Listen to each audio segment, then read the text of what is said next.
ರಾಜೀವ್, ಇವತ್ತು ನಾನು ಶಾಪಿಂಗ್ ಹೋಗ್ಬೇಕು ಅನ್ಕೊಂಡಿದ್ದೀನಿ. ಒಂದು 10,000 ಇದ್ರೆ ಕೊಡ್ತೀರಾ? ತುಂಬಾ ತಗೊಳ್ಳೋದಿದೆ. ಎಲ್ಲಾನು ಶಾಪಿಂಗ್ ಮಾಡ್ಕೊಂಡು ಬರ್ತೀನಿ. ತುಂಬಾ ದಿನ ಆಯ್ತು ಶಾಪಿಂಗ್ ಹೋಗ್ದೇನೆ. ಏನು 10,000 ಶಾಪಿಂಗ್ ಮಾಡೋದಕ್ಕ? ಅರೆ, ಇದೇನಿದು? ನಾನು ಒಂದು 10,000 ಶಾಪಿಂಗಿಗೆ ಕೇಳಿದೆ. ಅಷ್ಟಕ್ಕೆ ನೀವ್ ಯಾಕೆ ಇಷ್ಟು ಆಶ್ಚರ್ಯ ಪಡ್ತಾ ಇದ್ದೀರಾ? ಸಾಕ್, ಬಾಯಿ ಮುಚ್ಚು ಸರಿತಾ. ಯಾವಾಗ ನೋಡಿದ್ರು ಏನಾದ್ರೂ ಒಂದ್ ಕೇಳ್ತಾನೆ ಇರ್ತೀಯ. ಶಾಪಿಂಗು, ಸೀರೆ, ಹಾಳು ಮೂಳು ತಿನ್ನೋದು ಅಂತ ಎಲ್ಲದಕ್ಕೂ ದುಡ್ಡು ಖರ್ಚು ಮಾಡ್ತಾನೆ ಇರ್ತೀಯ. ಅದ್ರಲ್ಲೂ 10,000 ನಿನಗೆ ಜುಜ್ಬಿನಾ? ನೀನ್ ದುಡ್ದಿದ್ರೆ ಗೊತ್ತಾಗ್ತಾ ಇತ್ತು. ಆದ್ರೆ ನಾನ್ ತಾನೇ ದುಡಿಯೋದು. ಅದಕ್ಕೆ ನಿನಗೆ ದುಡ್ಡಿನ ವ್ಯಾಲ್ಯೂ ಗೊತ್ತಿಲ್ಲ. ಅಯ್ಯೋ, ನಾನ್ ಯಾಕ್ರಿ ದುಡಿಬೇಕು? ನಾನ್ ಯಾಕೆ ದುಡಿಬೇಕು? ನನ್ನ ಮದ್ವೆ ಆಗಿ ಅಗ್ನಿ ಸಾಕ್ಷಿಯಾಗಿ ತಾಳಿ ಕಟ್ಟಿ ಈ ಮನೆ ಕರ್ಕೊಂಡ್ ಬಂದಿದ್ರ. ಹಾಗಿರುವಾಗ ನನ್ನ ಎಲ್ಲಾ ಜವಾಬ್ದಾರಿನೂ ನಿಮ್ದು. ನೀವು ದುಡ್ದು ನನ್ನನ್ನು ಸಾಕ್ಬೇಕು. ಅದ್ ಬಿಟ್ಟು ನಿಮಗೆ ನಾಚಿಕೆ ಆಗಲ್ವಾ? ನನ್ನ ಹತ್ರ ನೀನ್ ದುಡ್ದಿದ್ರೆ ಗೊತ್ತಾಗುತ್ತೆ ಅಂತ ಕೇಳ್ತಾ ಇದ್ರಲ್ಲ. ಹೆಣ್ಮಕ್ಳು ದುಡ್ಡು ನೀವು ಕುತ್ಕೊಂಡು ತಿಂತೀರೇನ್ರಿ? ನಿಮ್ ಮುಖಕ್ಕಿಷ್ಟು. ಸಾಕ್, ಬಾಯಿ ಮುಚ್ಚು ಸರಿತಾ. ತುಂಬಾನೇ ಮಾತಾಡ್ತಾ ಇದ್ಯಾ. ನಾಲ್ಗೆ ಇದೆ ಅಂತ ಹಂಗೆ ಹರಿ ಬಿಡ್ಬೇಡ. ನೋಡು, ನಾನು ನಿನ್ನ ಮದ್ವೆ ಆಗಿದ್ದೀನಿ. ಅದೇ ಕಾರಣಕ್ಕೆ ನಿನ್ನನ್ನ ಜೋಪಾನವಾಗಿ ನೋಡ್ಕೋತಾ ಇದ್ದೀನಿ. ನೀನು ಅದನ್ನೇ ಅಡ್ವಾಂಟೇಜ್ ತಗೊಂಡು ಬೇಕಾ ಬಿಟ್ಟು ಖರ್ಚು ಮಾಡಿ ನನ್ನನ್ನ ದಿವಾಳಿ ಮಾಡೋದಕ್ಕೆ ಟ್ರೈ ಮಾಡ್ಬೇಡ. ಸಾಕ್, ಬಾಯಿ ಮುಚ್ಚ್ರಿ. ನನ್ನ ಮದ್ವೆ ಆಗೋದಕ್ಕಿಂತ ಮೊದ್ಲೇನೆ ನೀವು ದಿವಾಳಿನೇ ಆಗಿದ್ರಿ. ಆದ್ರೆ ನನ್ ಹಣೆ ಬರ ಕೆಟ್ಟಿತ್ತು. ನನ್ ಗ್ರಾಚಾರ ಹಾಳಾಗಿ ನಾನ್ ನಿಮ್ಮನ್ ಮದ್ವೆ ಆದೆ. ಮದ್ವೆ ಆದ ದಿನದಿಂದನೂ ನನಗ್ ನೆಮ್ಮದಿಯಾಗಿ ₹1 ಖರ್ಚು ಮಾಡೋದಕ್ಕಾಗಿಲ್ಲ. ಯಾವಾಗ ನೋಡಿದ್ರು ಅದಕ್ ಬೇಕು ಇದಕ್ ಬೇಕು, ಆ ಸಾಲ ಮಾಡಿದೀನಿ ಈ ಸಾಲ ಮಾಡಿದೀನಿ ಅಂತ ಹೇಳ್ತಾನೆ ಇರ್ತೀರಾ. ಒಂದ್ ಬಟ್ಟೆನೂ ಕೊಡ್ಸಲ್ಲ. ಹೀಗಿರುವಾಗ ಈ ಚಂದಕ್ಕೆ ನೀವ್ ಯಾಕೆ ಮದ್ವೆ ಆಗ್ಬೇಕಿತ್ತು? ಒಬ್ಬಂಟಿಯಾಗಿ ಸಾಯ್ಬೇಕಿತ್ತು. ನಾನಾದ್ರೂ ಎಲ್ಲೋ ಒಂದ್ ಕಡೆ ನೆಮ್ಮದಿಯಾಗಿರ್ತಿದ್ದೆ. ಹೌದು ಕಣೆ, ಹೌದು. ನಾನು ಒಬ್ಬೊಂಟಿಯಾಗಿದ್ದಿದ್ರೆ ಅಟ್ಲೀಸ್ಟ್ ನೆಮ್ಮದಿಯಾಗಾದ್ರೂ ಇರ್ತಿದ್ದೆ. ಆದ್ರೆ ನಿನ್ನಂತವಳು ನಮ್ಮ ಮದ್ವೆ ಆಗಿ ದುಡ್ಡಿನ ಬಕಾಸುರಿ. ಯಾವಾಗ ನೋಡಿದ್ರು ದುಡ್ಡು ದುಡ್ಡು ದುಡ್ಡು ಅಂತ ನನ್ನ ಪ್ರಾಣ ತಿಂತೀಯ. ದುಡ್ಡು ಬಿಟ್ರೆ ನಿನಗೆ ನನ್ನ ಹತ್ರ ಜಗಳ ಆಡೋದ್ ಬಿಟ್ರೆ ಬೇರೆ ಕೆಲ್ಸನೇ ಇಲ್ಲ ಅನ್ಸುತ್ತೆ. ನೀನ್ ಮದ್ವೆ ಆದಾಗಿಂದನೂ ನಾನು ಒಂದು ದಿನನೂ ನೆಮ್ಮದಿಯಾಗಿಲ್ಲ. ಇಂಥ ಪರಿಸ್ಥಿತಿನಲ್ಲಿ ನಾನು ಸಿಕ್ಕಾಕೊಳ್ಳೋದಾದ್ರೂ ತಪ್ತಾ ಇತ್ತು. ಮದ್ವೆ ಆಗದೆ ಸನ್ಯಾಸಿ ಆಗಿದ್ದಿದ್ರು ನೆಮ್ಮದಿಯಾಗಿರ್ತಾ ಇದ್ದೆ. ಆದ್ರೆ ಈ ಸಂಸಾರ ಅಂತ ಮಾಡ್ಕೊಂಡು ನಿನ್ನಂತವಳು ನಮ್ಮ ಮದ್ವೆ ಆಗಿ ನನಗೆ ಒಂದಿನನೂ ನೆಮ್ಮದಿನೇ ಇಲ್ಲ. ಅಯ್ಯೋ, ಈಗ್ಲೂ ಕಾಲ ಏನ್ ಮಿಂಚಿಲ್ಲ ಕಣ್ರಿ. ಈಗ್ಲೂ ಬಿಟ್ಟು ನಿಮ್ ಜೀವನ ನೀವು ನೋಡ್ಕೊಳ್ಳಿ. ನನ್ನ ಜೀವನ ಹೆಂಗೋ ನೋಡ್ಕೋತೀನಿ. ಈ ಸಂಸಾರದಲ್ಲಿ ಈ ಜಂಜಾಟದಲ್ಲಿ ನನಗಂತೂ ಸಾಧ್ಯನೇ ಇಲ್ಲ. ದಿನಾಲು ಒಂದೊಂದು ರೂಪಾಯಿಗೂ ಯೋಚನೆ ಮಾಡಿ ಖರ್ಚು ಮಾಡೋ ಜೀವನ ನನ್ಗಂತೂ ಬೇಡವೇ ಬೇಡ. ಯಾವಾಗ ನೋಡಿದ್ರು ಆ ಸಾಲ ಈ ಸಾಲ ಅಂತ ದುಡಿಯೋ 4 ಕಾಸನ್ನು ಪೂರ ಖರ್ಚು ಮಾಡಿ ತಿಂಗಳು ಕೊನೆಯಲ್ಲಿ ಖಾಲಿ ಕೈಯಲ್ಲಿ ಇರ್ತೀರಾ. ಇನ್ನ ಸಂಬಳ ಬರೋವರೆಗೂ ನಾವು ಸಂಬಳಕ್ಕೋಸ್ಕರ ಕಾಯ್ಬೇಕು. ಈ ಜೀವನ ಅಂತೂ ನನಗೆ ಸಾಕಾಗಿದೆ. ಛೇ, ತುಂಬಾ ದೊಡ್ಡ ತಪ್ಪು ಮಾಡ್ಬಿಟ್ಟೆ. ಇಂಥವಳನ್ನ ಮದುವೆ ಆಗಿ ಯಾಕಾದ್ರೂ ಮದುವೆ ಆದ್ನೋ. ಇಂಥವಳನ್ನ ಅಂತೂ ಜೀವಮಾನದಲ್ಲಿ ಮದುವೆನೇ ಆಗ್ಬಾರ್ದಿತ್ತು. ಕಷ್ಟ ಸುಖ ಏನು ಗೊತ್ತಿಲ್ದಿರೋ ಈ ಹುಡುಗಿನ ಮದುವೆ ಆಗಿ ನಾನು ದೊಡ್ಡ ತಪ್ಪು ಮಾಡ್ಬಿಟ್ಟೆ. ಛೇ, ನನಗೆ ಎಷ್ಟು ಒಳ್ಳೊಳ್ಳೆ ಸಂಬಂಧ ಬಂದಿತ್ತು. ಆದ್ರೆ ನಾನು ಅಪ್ಪ ಅಮ್ಮ ತೋರಿಸಿದ್ರು, ಏನೋ ಹುಡುಗ ಒಳ್ಳೆಯವನು ಅಂತ ಹೇಳಿದ್ರು ಅಂತ ಇವರು ನಮ್ಮ ಮದುವೆ ಆದೆ. ಇವರು ನಯಾ ಪೈಸಾ ಬಿಚ್ಚೋರಲ್ಲ, ಇದ್ರೂನು ಬಿಚ್ಚಲ್ಲ. ಇರೋದಕ್ಕೆ ಇವ್ರ ಕೈಯಲ್ಲಿ 3 ಕಾಸು ಇಲ್ಲ. ಯಾವಾಗ್ಲೂ ಸಾಲ ಸೂಲ ಮಾಡ್ಕೊಂಡು ಇರೋ ಬರೋ ದುಡ್ಡೆಲ್ಲ ಖಾಲಿ ಮಾಡ್ಕೋತಾರೆ. ಏನ್ ಮಾಡ್ತಾರೋ, ನನಗೊಂದು ನೆಮ್ಮದಿಯಾಗಿ ಒಂದ್ ಸೀರೆ ತಗೊಳ್ಳೋ ಯೋಗ್ಯತೆನೂ ಇಲ್ಲ ಅನ್ಸುತ್ತೆ ಈ ಜನ್ಮದಲ್ಲಿ. ರೀ, ನಂದು ಹೆಂಗು BCom ಕಂಪ್ಲೀಟ್ ಆಗಿದೆ ಅಲ್ವಾ? ಅದಕ್ಕೆ ಇಲ್ಲೇ ನಮ್ಮ ಊರಿನ ಅಂಗನವಾಡಿ ಇದೆಯಲ್ಲ, ಅಲ್ಲಿ ಟೀಚರ್ ಕೆಲಸ ಖಾಲಿ ಇದೆಯಂತೆ. ಹಾಗಾಗಿ ನಾನು ಆ ಕೆಲಸಕ್ಕೆ ಜಾಯಿನ್ ಆಗೋಣ ಅನ್ಕೊಂಡಿದ್ದೀನಿ. ಅದು ಅಲ್ಲದೆ ನಾನು ಇಂಟರ್ವ್ಯೂಗೂ ಹೋಗೋಣ ಅನ್ಕೊಂಡಿದ್ದೆ. ಅದಕ್ಕೆ ಊರವರೆಲ್ಲ ಸಪೋರ್ಟ್ ಕೂಡ ಮಾಡ್ತಿದ್ದಾರೆ. ಹಾಗಾಗಿ ಒಂದು ಮಾತು ನಿಮ್ಮನ್ನು ಕೇಳೋಣ ಅಂತ. ಅಲ್ಲ, ಇವಾಗ ಏನ್ ಕಡಿಮೆ ಆಗಿದೆ ನಿನ್ಗೆ?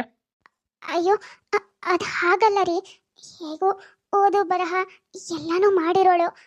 4 ಮಕ್ಕಳಿಗೆ ಅಕ್ಷರ ಕಲಿಸಿದ್ರೆ ನನಗೂ ಖುಷಿ ಆಗುತ್ತೆ ಅಲ್ವಾ? ಅದು ಅಲ್ಲದೆ ಸುಮ್ಮನೆ ಮನೇಲೇ ಇರಬೇಕಲ್ವಾ? ನೀವು ಬೇರೆ ಕೆಲ್ಸಕ್ಕೆ ಹೋಗಿರ್ತೀರಾ, ಮನೇಲಿ ಒಬ್ಬಳೇ ಒಂಟಿಯಾಗಿರ್ಬೇಕು. ಅದಕ್ಕೆ ಒಂದು ಸ್ವಲ್ಪ ಹೊತ್ತು ಹೇಗೂ ಒಂದು 4 ಗಂಟೆವರೆಗೂ ಅಷ್ಟೇ ಅಲ್ವಾ, ಆರಾಮಾಗಿ ಮಕ್ಕಳ ಜೊತೆ ಕಾಲ ಕಳೆಯೋಣ ಅಂತ. ನೋಡು ಪ್ರತಿಮಾ, ನಾನು ನಿನ್ನ ಮದ್ವೆ ಆಗಿ ಬಂದಿರೋದು ನಮ್ಮ ಮನೆ ಕೆಲಸ ಮಾಡ್ಕೊಂಡು ನನ್ನ ಕೆಲಸ ಮಾಡ್ಕೊಂಡು ಬಿದ್ದಿರು ಅಂತ. ಅದು ಬಿಟ್ಟು 4 ಮಕ್ಳಿಗೆ ಊರಿನ ಮಕ್ಳಿಗೆ ವಿದ್ಯೆ ಹೇಳ್ಕೊಡು ಅಥವಾ ಹೊರಗೋಗಿ ದುಡ್ದು ನನ್ನ ಸಾಕು ಅಂತಲ್ಲ. ಕಷ್ಟಪಟ್ಟು ನಾನು ದುಡಿತಾ ಇದ್ದೀನಿ. ನಾನು ತಂದು ಹಾಕಿದ್ದನ್ನ ತಿಂದು ಸುಮ್ಮನೆ ಮನೇಲಿ ಬಿದ್ದಿರು. ಅಯ್ಯೋ, ಅದು ಹಾಗಲ್ಲ ರೀ. ಊರವರೆಲ್ಲ ನನ್ನನ್ನೇ ಅಂಗನವಾಡಿಗೆ ಟೀಚರ್ ಮಾಡಬೇಕು ಅಂದ್ಕೊಂಡಿದ್ದಾರೆ. ನಾನು ನನಗೆ ಒಪ್ಪಿಗೆ ಇದೆ. ಒಂದು ಮಾತು ನಿಮ್ಮನ್ನ ಕೇಳಿ ಹೇಳ್ತೀನಿ ಅಂತ ಹೇಳಿಬಿಟ್ಟೆ. ಇವಾಗ ನಾನು ದಿಢೀರಂತ ಆಗಲ್ಲ ಅಂದ್ಬಿಟ್ರೆ ಅವ್ರ ಮನಸ್ಸಿಗೂ ನೋವಾಗುತ್ತೆ ಅಲ್ವಾ? ನೀನೇನು ಅವ್ರನ್ನ ನಂಬ್ಕೊಂಡು ಬಂದಿದ್ಯೋ ಅಥವಾ ನನ್ನ ನಂಬ್ಕೊಂಡು ಬಂದಿದ್ಯೋ? ನನ್ನ ಜೊತೆ ಮದುವೆ ಆಗಿದ್ಯೋ ಅಥವಾ ಊರೋ ಜೊತೆ ಆಗಿದ್ಯೋ?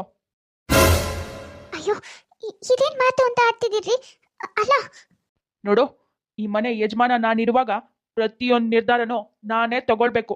ನೀನ್ ಊಟ ಮಾಡೋದ್ರಿಂದ ಹಿಡಿದು ನೀನ್ ಏನ್ ಮಾಡ್ಬೇಕು ಅನ್ನೋದು ನಾನೇ ಹೇಳ್ತೀನಿ.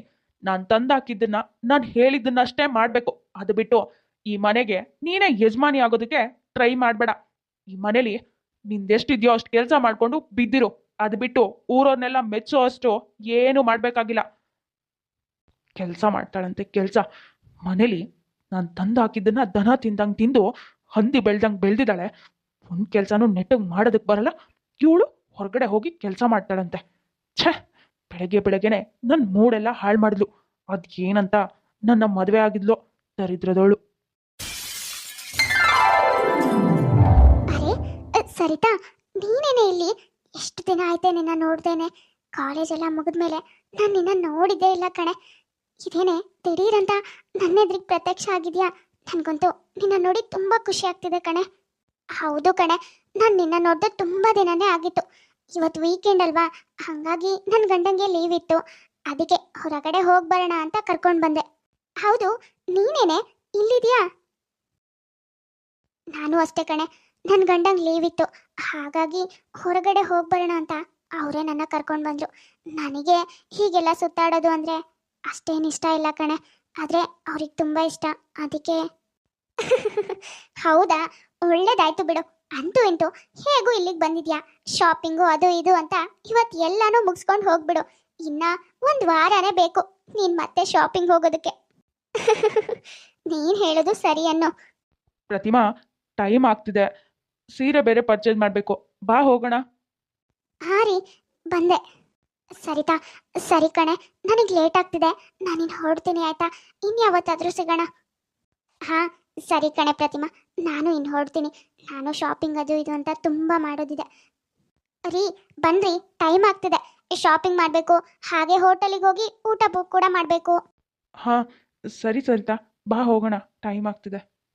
ಛೇ, ಸರಿತಾ ಎಷ್ಟು ಅದೃಷ್ಟ ಮಾಡಿದಾಳೆ. ಅವಳು ಒಂದೇ ಒಂದು ಮಾತು ಹೇಳಿದ್ರೆ ಸಾಕು, ಅವಳ ಗಂಡ ಎಲ್ಲಾನು ಅರ್ಥ ಮಾಡಿಕೊಂಡು ಅವಳ ಮಾತಿಗೆ ಬೆಲೆ ಕೊಡ್ತಾರೆ. ಆದರೆ ನಾನು ಏನೇ ಹೇಳಿದ್ರು ನನ್ನ ಗಂಡಂಗೆ ಏನೂ ಅರ್ಥ ಆಗಲ್ಲ. ಅದು ಅಲ್ಲದೆ ನಾನು ಅವ್ರ ಹೆಂಡತಿ ಅನ್ನೋ ಸ್ವಲ್ಪನೂ ವ್ಯಾಲ್ಯೂ ಇಲ್ಲ. ಅಷ್ಟು ಕೀಳಾಗಿ ನೋಡ್ತಾರೆ. ನಾನೇನೋ ಮನೆ ಕೆಲಸದವಳು ಹಾಗೆ ನನ್ನ ಮಾತಿಗೆ ಬೆಲೆನೇ ಕೊಡಲ್ಲ. ಆದರೆ ಅವಳು ನನ್ನ ಲೈಫು ಹಾಗೆ ಇರಬೇಕಿತ್ತು. ತುಂಬಾ ಚೆನ್ನಾಗಿರ್ತಿತ್ತು. ಛೇ, ಪ್ರತಿಮಾ ನಿಜವಾಗ್ಲೂ ತುಂಬ ಪುಣ್ಯ ಮಾಡಿದಾಳೆ. ಅದಕ್ಕೇನೆ ಅವಳು ಏನೇ ಹೇಳ್ತಾ ಇದ್ರು ಅವಳನ್ನ ಅಷ್ಟು ಅರ್ಥ ಮಾಡ್ಕೊಳ್ಳೋ ಗಂಡ ಸಿಕ್ಕಿರೋದು. ಅವಳು ಏನು ಬಾಯಿ ಬಿಟ್ಟು ಹೇಳೋ ಅವಶ್ಯಕತೆನೇ ಇಲ್ಲ. ಅವಳು ಹೇಳೋದಕ್ಕಿಂತ ಮೊದಲೇನೆ ಅವಳ ಗಂಡ ಅವಳನ್ನ ತುಂಬ ಚೆನ್ನಾಗಿ ಅರ್ಥ ಮಾಡ್ಕೊಂಡು ಅವಳಿಗೆ ಏನು ಬೇಕು ಬೇಡ ಎಲ್ಲನೂ ಅವರೇ ತಂದ್ಕೊಡ್ತಾರೆ. ಆದರೆ ನನ್ನ ಗಂಡ ಯಾವುದನ್ನು ನನ್ನ ಆಸೆ ಆಕಾಂಕ್ಷೆಗಳನ್ನ ಅರ್ಥನೇ ಮಾಡ್ಕೊಳ್ಳಲ್ಲ. ಎಲ್ಲದನ್ನು ನಾನೇ ಬಾಯಿ ಬಿಟ್ಟು ಹೇಳಬೇಕು. ಛೇ ದೇವ್ರೆ, ಯಾಕಾದರೂ ಈ ಜೀವನ ಕೊಟ್ಟು. ಅವರಷ್ಟು ಒಳ್ಳೆ ಗಂಡ ನನಗೆ ಯಾಕೆ ಸಿಕ್ಕಿಲ್ಲ? ಅವ್ರ ಥರನೇ ಇದ್ದಿದ್ರೆ ನನ್ನ ಜೀವನ ಎಷ್ಟು ಚೆನ್ನಾಗಿರ್ತಿತ್ತು. ಛೇ, ಯಾಕೆ ಮೋಸ ಮಾಡಿದೆ ದೇವ್ರೆ? ದೂರದ ಬೆಟ್ಟ ನುಣ್ಣಗೆ ಅನ್ನೋ ಗಾದೆ ಕೇಳಿರೋ ಹಾಗೆ ಸರಿತಾ ಮತ್ತೆ ಪ್ರತಿಮಾ ಇಬ್ಬರು ಜೀವನವನ್ನು ದೂರದಿಂದಲೇ ನೋಡಿ ತಾನು ಅವಳಿಗಿಂತನೂ ತುಂಬಾ ದುಃಖದಲ್ಲಿದ್ದೀನಿ, ಅವಳು ತನಗಿಂತನೂ ತುಂಬ ಸಂತೋಷವಾಗಿದ್ದಾಳೆ ಅಂತ ತಪ್ಪು ಆಲೋಚನೆ ಮಾಡ್ತಾರೆ. ಸರಿತಾ ಮತ್ತೆ ಪ್ರತಿಮನ್ ಹಾಗೆ ಪ್ರತಿಯೊಬ್ಬರ ಜೀವನದಲ್ಲೂ ಸಮಸ್ಯೆಗಳು ಇದ್ದೇ ಇರ್ತವೆ. ಆದರೆ ಯಾವ ಸಮಸ್ಯೆಗಳನ್ನು ಯಾರೆದ್ರಿಗೂ ತೋರಿಸ್ಕೊಳ್ಳಲ್ಲ ಅಷ್ಟೆ. ದೂರದ ಬೆಟ್ಟ ನುಣ್ಣಗೆ ಅನ್ನೋ ಹಾಗೆ ಬೇರೆಯವ್ರ ಜೀವನ ನೋಡಿದಾಗ ನಮಗೆ ಅಯ್ಯೋ ಅವ್ರಿಗೆ ಯಾವ ಪ್ರಾಬ್ಲಮ್ಸು ಇಲ್ಲ, ಅವ್ರು ತುಂಬ ಚೆನ್ನಾಗಿದ್ದಾರೆ ಅನ್ಸುತ್ತೆ. ಆದರೆ ಹತ್ರ ಹೋಗಿ ನೋಡಿದಾಗಲೇ ಗೊತ್ತಾಗೋದು ಬೆಟ್ಟದಲ್ಲಿ ಮರ ಗಿಡ ಮಣ್ಣು ಎಲ್ಲಾನು ಇದೆ ಅಂತ. ಹಾಗೆ ಇನ್ನೊಬ್ರ ಜೀವನದಲ್ಲಿ 1000 ತೊಂದರೆಗಳಿವೆ ಅಂತ ಹತ್ರ ಹೋದಾಗಲೇ ಗೊತ್ತಾಗೋದು. ನೋಡಿದ್ರಲ್ಲ ವೀಕ್ಷಕರೇ, ಇವತ್ತಿನ ಈ ವಿಡಿಯೋ ನಿಮಗೆ ಸ್ವಲ್ಪನಾದರೂ ಇಷ್ಟ ಆಗಿದ್ರೆ ಪ್ಲೀಸ್ ನಮ್ಮ ಯೂಟ್ಯೂಬ್ ಚಾನಲ್ನ ಸಬ್ಸ್ಕ್ರೈಬ್ ಮಾಡ್ಕೊಳ್ಳಿ, ಲೈಕ್ ಮಾಡಿ, ಶೇರ್ ಮಾಡಿ, ಹಾಗೆ ಕಮೆಂಟ್ ಮಾಡಿ. ತುಂಬ ಜನ ಹಾಗೆ ವಿಡಿಯೋಸ್ ನೋಡ್ತಾ ಇದ್ರ, ಯಾರ್ಯಾರು ಹಾಗೆ ವಿಡಿಯೋಸ್ ನೋಡ್ತಾ ಇದ್ರು ದಯವಿಟ್ಟು ಸಬ್ಸ್ಕ್ರೈಬ್ ಮಾಡ್ಕೊಳ್ಳಿ. ಹಾಗೆ ಪಕ್ಕದಲ್ಲೇ ಇರೋ ಬೆಲ್ ಐಕಾನ್ನ ಕ್ಲಿಕ್ ಮಾಡಿ ಆಲ್ ಅನ್ನೋದನ್ನ ಸೆಲೆಕ್ಟ್ ಮಾಡಿ. ನೆಕ್ಸ್ಟ್ ಯಾವುದೇ ವಿಡಿಯೋ ಹಾಕಿದ್ರು ನೋಟಿಫಿಕೇಶನ್ ಬರುತ್ತೆ. ನೋಟಿಫಿಕೇಶನ್ ಮೂಲಕ ನೀವು ವಿಡಿಯೋನ ನೋಡ್ಬೋದು. ಸರಿ ಹಾಗಾದ್ರೆ ನಾವಿನ್ನ ಹೊಡ್ತೀವಿ ನೆಕ್ಸ್ಟ್ ವಿಡಿಯೋದಲ್ಲಿ ಮತ್ತೆ ಸಿಗ್ತೀವಿ.